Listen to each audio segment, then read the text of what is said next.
voordat ons saam met die woord van die Here uitlees, net die agtergrond van hierdie Psalm, en 'n bietjie van hoe dit saamwerk met Psalm 1. So u sal onthou dat laas keer toe ons gekyk het na Psalm 1 het ons gesê, hierdie twee Psalms, Psalm 1 en 2, vorm die inleiding tot die res van die boek. Die idees wat daarin is baie fundamenteel, en is baie kern tot die hele res van die boek van Psalms. En ons het ook gesê dat omdat die Psalms juist handel oor die lewe van 'n gelowige, kan ons ook hierdie twee Psalms beskou as fundamenteel tot die lewe van 'n gelowige. Dis kerngoed waarmee ons hier besig is. Nou, ons het ook laas keer gesê dat ons weet nie wie Psalm 1 geskryf het nie. Dit was dalk die groep of die persoon gewees wat al die Psalms saam georganiseer het en saamgevoeg het tot 'n bundel. Maar ons het 'n idee wie Psalm 2 geskryf het. Die Psalm self maak geen melding nie, as ons dit lees sal jy dit sien. Maar in Handelinge 4, wat later in die Nuwe Testament, word daar uit hierdie Psalm uit aangehaal, in Handelinge 4 vers 25 tot 27. En dan staan daar, soos die knegt Dawid geskryf het, en dan word Psalm 2 aangehaal. So ons weet van die Nuwe Testament dat dit is Dawid wat hierdie Psalm geskryf het. En as ons nou dit gaan lees, moet jy net hierna oplet, hierdie Psalm, baie geleerdes reken, dat hierdie Psalm is geskryf deur Dawid, om gesing te word, wanneer 'n nuwe koning van Israel gekroon is. So hierdie gaan oor die kroning van 'n nuwe koning van Israel. So wanneer iemand in die nageslag van Dawid koning geword het, moes hierdie Psalm gesing geword. En wanneer hier dan in die Psalm verwys word na die gesalfde van die Here, of die seun van die Here, dan praat dit oor hierdie koning van Israel. Verwys ook na iets dieper, iets meer. Ons gaan in die preek daarna kyk. Het is belangrik om te weet dat in 2 Samuel 7, van vers 12 tot 14, lees ons hoe die Here 'n verbond met Dawid skep, en hoe die Here in hierdie verbond aan Dawid beloof, dat iemand uit sy nageslag altyd sal koning wees. So hierdie Psalm het baie daarmee te doen. Hierdie konings uit die nageslag van Dawid, wat gekroon word, dan moes hierdie Psalm gesing word. Nou ook net laastens voordat ons dit lees, kan u oplet na die dele waarin mens hierdie Psalm in kan deel. Die dele wat logies saamwerk. Daar's 4 sulke dele, en dit is elke keer 3 verse. So vers 1 tot 3 is 'n deel, vers 4 tot 6 ensovoorts. Elke keer is daar 3 verse, en hierdie 3 verse werk elkeen saam. Die eerste deel verduidelik die opstand van die samelewing, van die konings en van die nasies teen die Here. Die volgende deel verduidelik die goddelike reaksie uit die hemel uit, teenoor hierdie mense wat in opstand is teen die Here. En die Here reageer deur hulle te bespot, en deur sy aangestelde koning aan te kom. Maar die volgende deel, die derde deel, dan spreek die koning self, en hy vertel wat die Here oor hom besluit het. En die laaste deel is 'n waarskuwing aan almal wat teen die Here in opstand is. En dit is 'n oproep vir hulle om wys te wees en God te vrees. En dit is wat ons dan gaan lees. Net een, ek het nou al 2 keer gesê, maar nog heel laaste aanmerking, en dit is goed, want dit staan laaste in ons Psalm, wanneer ons dit sien. Die laaste sin van hierdie Psalm begin ook met die woord welgeluksalig. Welgeluksalig is almal wat by hom skuil. Dis die heel laaste sin in die Psalm. En jy sal dalk onthou van Psalm 1, dit begin met die woord welgeluksalig. Dis die man wat nie wandel en dan so voort. So hierdie 2 sinne wat altyd begin met die woord die welgeluksalig, trek 'n raam rondom hierdie 2 psalms, maak hulle 'n eenheid. Psalm 1 lê die fundamentele idee neer van welgeluksalig is hy wat sy geluk vind in die woord van die Here. En Psalm 2 lê dan die fundamentele idee neer van welgesalig is hy wat by die gesalfde van die Here skuil. En dis wat ons nou gaan lees. Psalm 2 vanaf vers vers 1. Ons lees die hele Psalm. Waarom woel die nasies en bedink die volke nietige dinge? Die konings van die aarde staan gereed. Die voorste hou saam raad teen die Here en teen sy gesalfde en sê, laat ons hulle bande stikkend ruk en hulle toue van ons afwerp. Hy wat in die hemel woon lag, die Here spot met hulle, dan sal hy hulle aanspreek in sy toorn en in sy grimmigheid sal hy hulle verskrik. En tog het my koning gesalf oor Sion, my heilige berg. Ek wil vertel van sy besluit. Die Here het aan my gesê, U is my seun, vandag het ek U self gegenereer. Eis van my, en ek wil die nasies gee as U erfdeel, en die eindes van die aarde as U besitting. U sal hulle verpletter met 'n ysterstaf, U sal hulle stukkend slaan soos 'n erdepot. Wees dan nou verstandig, o konings, laat julle waarsku, o regters van die aarde. Dien die Here met vrees en juig met bewe. Kus die seun, dat hy nie toornig word en julle op die weg vergaan nie. Want gou kan sy toorn ontvlam. Daar is welgeluksalig is almal wat by hom skuil. Dit is die woord van die Here. Ons gaan besonder fokus op die laaste vers en ek lees dit vir ons weer, vers 12. Kus die seun, dat hy nie toornig word en julle op die weg vergaan nie. Want gou kan sy toorn ontvlam. Welgeluksalig is almal wat by hom skuil.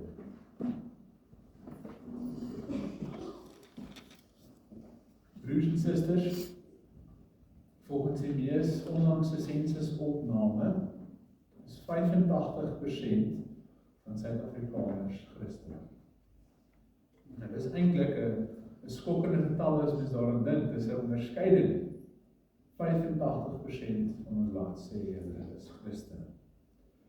Maar die vraag om te vra is hulle regtig Christene of sê hulle net so? As ons land en baie ander lande reg oor die wêreld regtig sulke Christenlande is, hoekom lyk die wêreld soos wat hy lyk? Lyk ons land soos een wat regtig so 'n groot meerderheid van mense die almagtige God van die Bybel dien? As hierdie statistieke regtig 100% waar is, hoe moet ons dan dink aan die eerste 3 verse van hierdie Psalm, die eerste deel waarvan ons gepraat het, waar die psalmdigter, soos ons gesê het, waarskynlik Dawid sê, dat al die nasies woel en nietige dinge bedink en in opstand is teen die Here. Dat hulle saam staan en saam raad hou teen die Here en sê, kom ons gooi die Here se bande af, kom ons gooi sy juk af. Is die wêreld dan regtig so in opstand teenoor die Here? As die sensusse sê, nee, 85% van ons land is Christene, en dis die geval in baie ander lande. Ja, broers en susters, ons moet hierdie reg verstaan. Die psalmdigter hier is nie besig om te oordryf nie. Hy is nie besig om net te praat oor die tyd waarin hy geskryf is nie. Dis waar vir ons tyd ook. Die wêreld is so teen die God van die Bybel. Die probleem wat in die wêreld bestaan is, die idee van die Here is dat hy's 'n God wat nie regtig omgee wat jy doen. Hy's net 'n God van liefde, wat jy hoef nie jou lewe te verander nie, jy kan maar ander met jou sonde. Hy gee nie regtig om nie. Maar wanneer die ware God van die Bybel, wanneer hulle met hom gekonfronteer word, dan gaan die wêreld hulle ware kleure wys. Wanneer hulle gekonfronteer word met die koning wat met 'n ysterstaf die nasies wat teen hom is verpletter, soos ons gelees het, wanneer hulle met hom gekonfronteer word, dan gaan hulle teen hom wees. Kyk broers en susters, ons wil nie hê iemand moet vir ons sê wat om te doen nie. Ons wil nie glo dat daar is 'n koning bo ons wat oor ons regeer nie. Ons wil oor onsself regeer. en sal doen wat ek wil. Dit is so 'n deel van die menslike aard om te sê, moenie vir my sê wat om te doen. Nou, broers en susters, ons moet iets anders heeltemal reg verstaan. God is natuurlik 'n God van liefde. Daar staan in 1 Johannes 4 vers 8, hy wat nie lief het nie God geken nie, want God is liefde. Maar die onderskeid wat ons tog moet stel is, God is liefde, maar liefde is nie God nie. Ons moet dit reg verstaan. God is liefde, maar liefde is nie God nie. God is die enigste ware bron van regte liefde, maar hy is ook regverdig. En ware liefde vereis dat reg en regverdigheid geskied. Ware liefde wil nie hê dat daar moet pyn en lyding en seerkry wees nie. En die sonde is die bron van alle pyn en lyding en seerkry. En daarom kan die sonde nie voor die Here bestaan nie. Daarom wil hy die sonde uit die weg uitdruk. Daarom is God die ware God van liefde. Die wêreld bestaan nie ware liefde nie. Daarom is die wêreld teen die Here. Daarom lees ons in vers 3 dat die mense saam raak maak en sê, laat ons die bande stikkend druk en die toue van ons afwerk. Hulle reken dat om deur God regeer te word, beteken jy is vasgemaak met bande, jy is vasgemaak met toue, die Here beperk jou net. Om aan hom gehoorsaam te wees is 'n straf, dis is om in 'n tronk te wees. Nou broers en susters, ons ken hierdie gevoel al te goed. Al was baie van die baie soet kinders, het ergens in die lewe dalk, waarskynlik in die jeug, het jy dalk gevoel, die kinders wat nou hier voor ons sit, voel dalk gereeld, ag, hierdie reëls is veel te streng. Of wat nou die reëls by die huis is, of wat nou die reëls by die skool is, ons wat groter is, kan voel, die reëls in die land, ag, dit is als veel te streng, dit beperk ons en hou binne. Maar ouers weet, dat reëls is goed vir kinders. Reëls is nodig vir kinders. Hoekom? Want reëls beskerm ons. Reëls is soos 'n handreëling by die afgrond. Ja, die handreëling beperk jou. Hy hou jou binne, maar waarvan beperk jy? Hy beperk jou van om by die afgrond af te val. En dit is net so met die wet van die Here. As jy gehoorsaam is aan die wet van die Here, dan beskerm dit jou teen die swaar en teen die seerkry van die sonde. As daar geen reëls is nie, beteken dit nie jy is vry nie. Dit beteken nie jy word beperk deur gevaar, jy word beperk deur pyn. En jy ervaar die gevaar en die pyn en die seerkry van die sonde. Ware vryheid vind net plaas binne die beskerming van die wet van die Here. Om die Here te dien is nie om met bande vasgemaak te wees nie. Om die Here te dien verlos jou juis. Om die Here te dien plaas jou op die regte plek. Dit bevry jou van die sonde. Om die Here te dien is nie 'n las nie. Om dit nog verder duidelik te maak, ons moet onthou wie ons geskep het. Die Here is die een wat ons geskep het, en hy het ons geskep om hom te dien. En wanneer jy doen waarvoor jy gemaak is, dan ervaar jy ware vrede, dan ervaar jy ware vryheid. So om die Here te dien, is om verlos te wees, nie om gevange te wees. Maar dis nie hoe die wêreld dit sien nie. Daarom hou hulle raad teen hom, en daarom bedink hulle nie te gedink.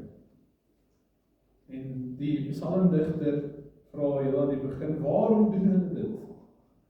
En ons moet daarmee kan saamleef, ons moet dit ook kan voel. Hoekom sal 'n mens dit wil doen? Hoekom sal jy wil opstaan teen die Here? Jy weet mos hy is almagtig. Jy weet mos hy gaan tweede kom. En dan kyk ons van vers 4 tot 6, die volgende gedeelte, hoe die Here reageer. Hy wat in die hemel woon, lag en spot met hulle.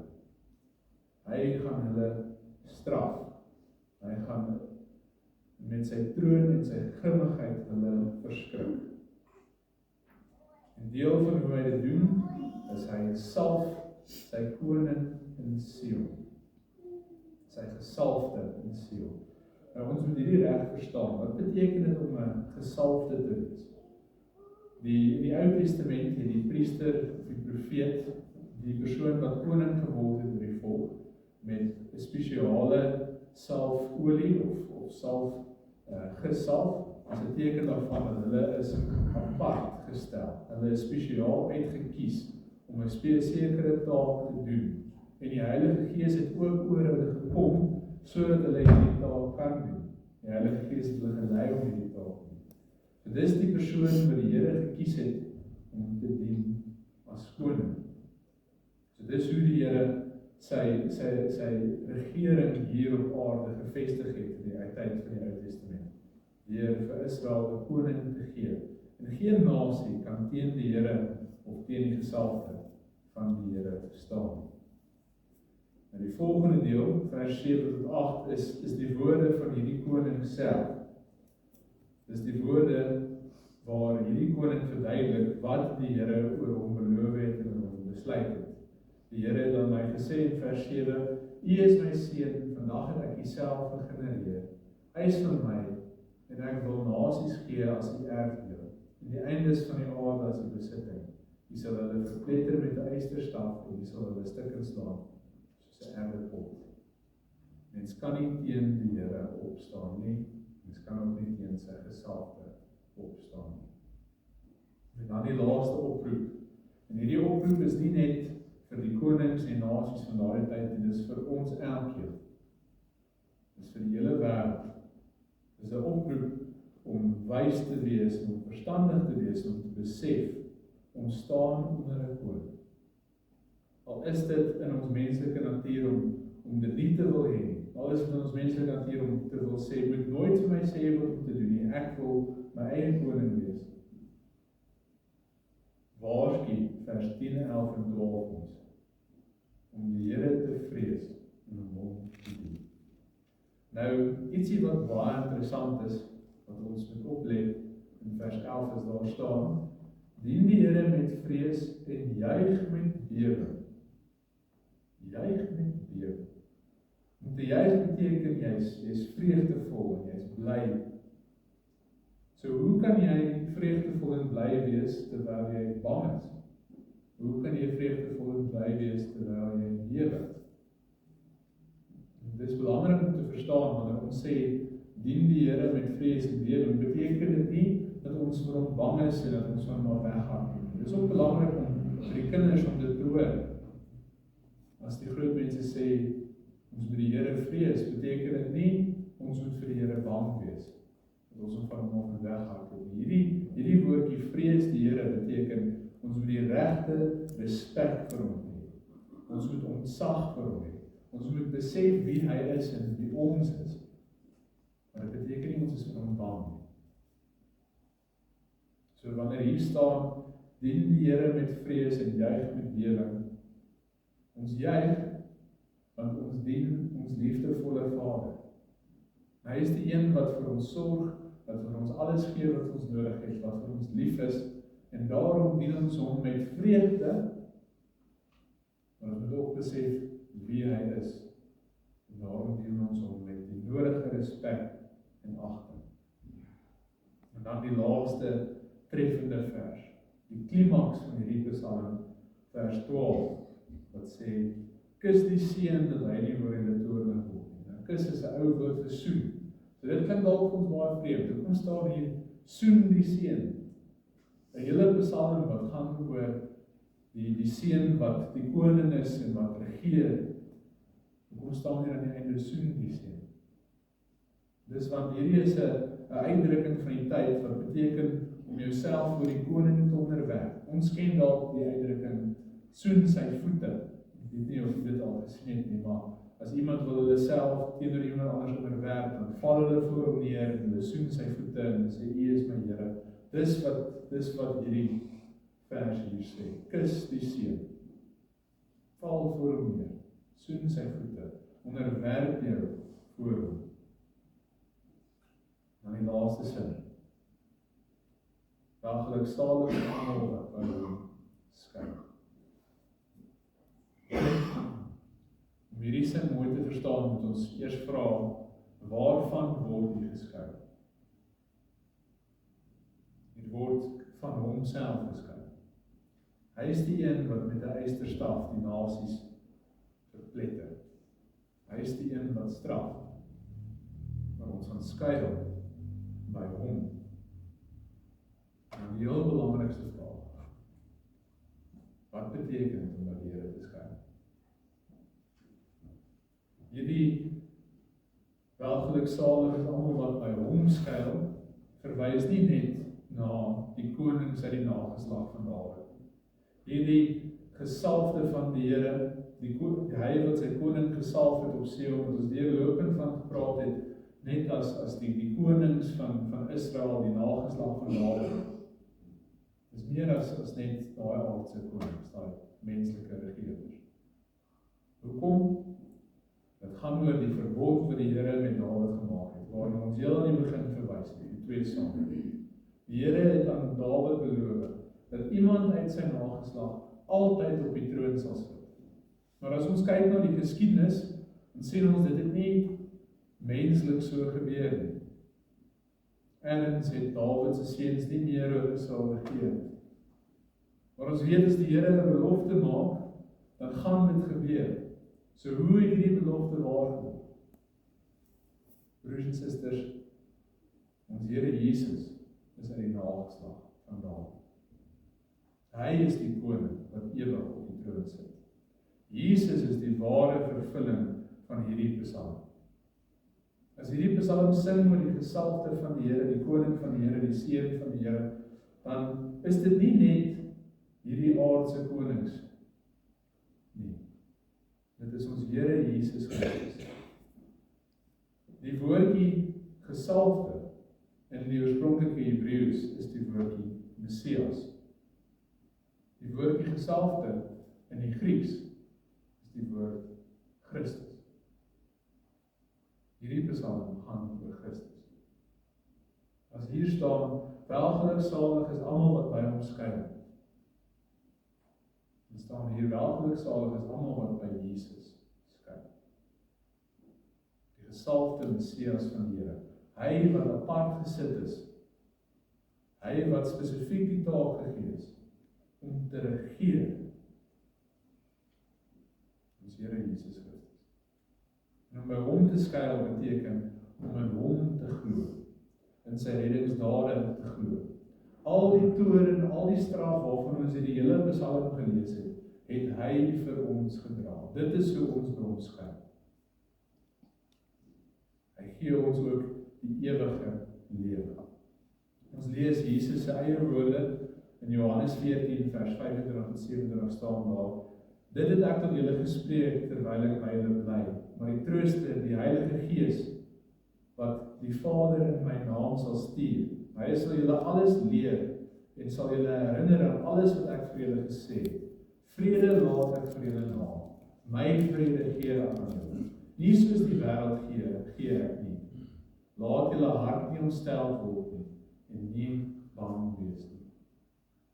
Ons moet by die Here skuil. Die Heilige Gees kom in ons hart in en hy laat ons glo in dit wat Jesus vir ons doen. Hy herinner ons aan dit wat Jesus vir ons doen. Hy herinner ons dis by hom wat ons skuil. Die toorn van die Here waarvoor die nasies moet vrees, het Christus vir ons gedra. Ons moet daarin skuil. Jesus het vir ons die dood oorwin sodat ons die ewige lewe kan hê. Ons moet daarin skuil. Jesus het ons kinders van God gemaak, dat God ons nou lief het en vir ons sorg. Ons moet daarin skuil. So broers en susters, die vraag vandag is, waarin skuil ons? Skuil ons in aardse dinge? Skuil ons in onsself, in ons eie vermoëns? Wil ons net soos die res van die wêreld sê, moet nie vir my sê wat om te doen nie? Skuil ons in aardse leiers of konings? Hoop ons dat daar eendag 'n leier gaan kom wat ons van al ons probleme gaan verlos? Of skuil ons in die Here en dien ons hom, juigend met vrees en lewe?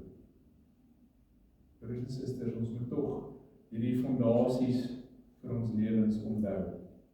die fondasies vir die lewe van 'n gelowige. Psalm 1 het gesê, welgeluksalig is die man wat sy vreugde vind in die wet van die Here. Psalm 2 sê, welgeluksalig is almal wat by hom skuil. Amen. Ons bid saam.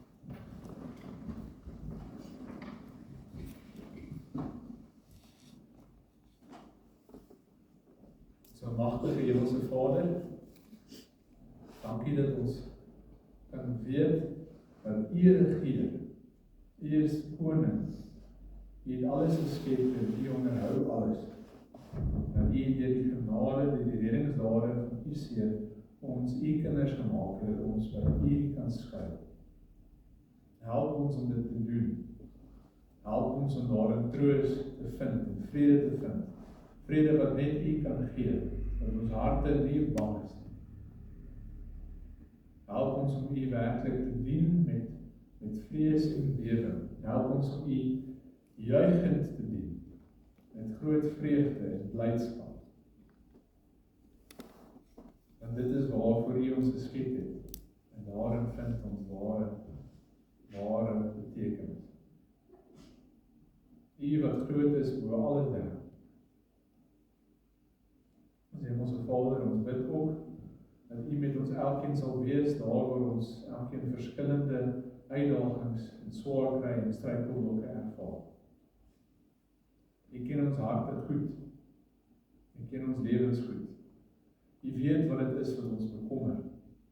U weet hoe die sonde in hierdie wêreld ons seermaak. Of dit nou is in ons gesondheid, of dit nou is in ons verhoudings, of dit nou is in die samelewing, of dit nou is in watter ook uitdagings ons mag hê, mag ons by U skuil, by U vrede vind en nabyheid ervaar. Ons bid dat U ook met ons sal wees as gemeente, wees met elke lidmaat, met elke lid van die kerkraad, met die woordverkondiger, dat ons elkeen in ons spesifieke take U naam in hierdie gemeente besonder sal groot maak. Dat U gemeente hier, Gereformeerde Kerk Oornelsrus, die lig sal skyn in hierdie dorp en weier waar ons bedien, dat ons die koninkryk kan opbou en uitbou, dat ons anders sal wees as die res van die wêreld, dat ons voor die ware koning sal buig. Ons bid dit in Jesus naam alleen. Amen.